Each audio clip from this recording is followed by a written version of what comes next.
New year, same team.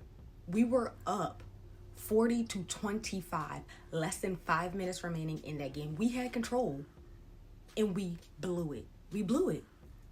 I'm embarrassed. I'm not surprised because we've seen this happen time and time again, which is sad. I thought things would be different this year, but we're not starting off on a high note. I give it to the Bills. What a comeback. Ravens, epic collapse. And now we're 0-1. But on today's episode of Rachel Talks Ravens, we're taking a look at who's to blame for this loss. And so I'm ready. Are you ready? Let's get into it.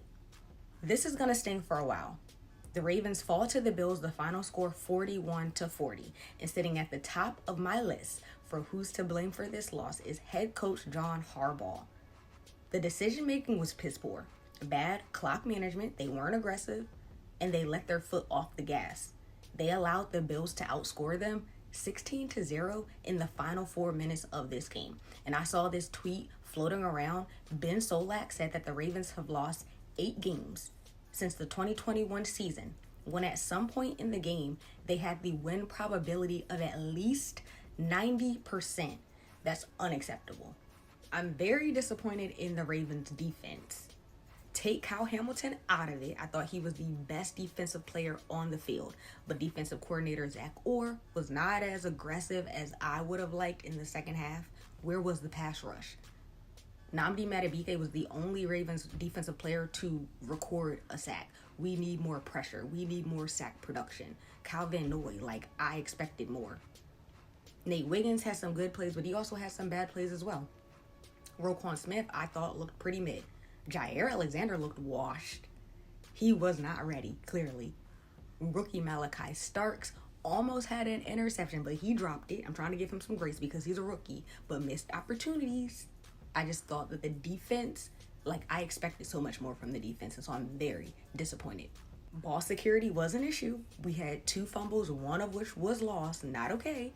And also special teams had a lot of work to do. Trenton Simpson had a costly error. Tyler Luke, for the most part, I thought looked good in his debut, but he also had the missed extra point. And all of this stuff matters. All of it starts to add up. There was so much good that came from this offensive performance, and so it really does suck that it's going to get overlooked by how the game ended, but Lamar Jackson looked good. He finished 14 of 19, 209 yards, 2 passing touchdowns. He also added 1 more touchdown on the ground. Aside from the fumble, Derrick Henry looked good as well. He finished with over 150 rushing yards. He also had 2 touchdowns on the day. He now has the 6th most rushing touchdowns of all time. Career day for Zay Flowers. DeAndre Hopkins had that insane one-handed touchdown catch. The offensive line got wrecked a little bit by Ed Oliver, so it would have been nice to have Pat Ricard there, but he did not play. But overall, the Ravens offense looked good. It just sucks that it ended this way. It would have been nice if the Ravens could have finished strong and closed out this game with the win. But here we are, 0-1, and now we look to bounce back week 2 at the home opener against the Cleveland Browns. I'll be back later this week to preview that game. And so, in the meantime, I want to know your thoughts, how you're feeling after this Ravens week 1 loss. Let me know in the comments. That's all I got for you. Until next time.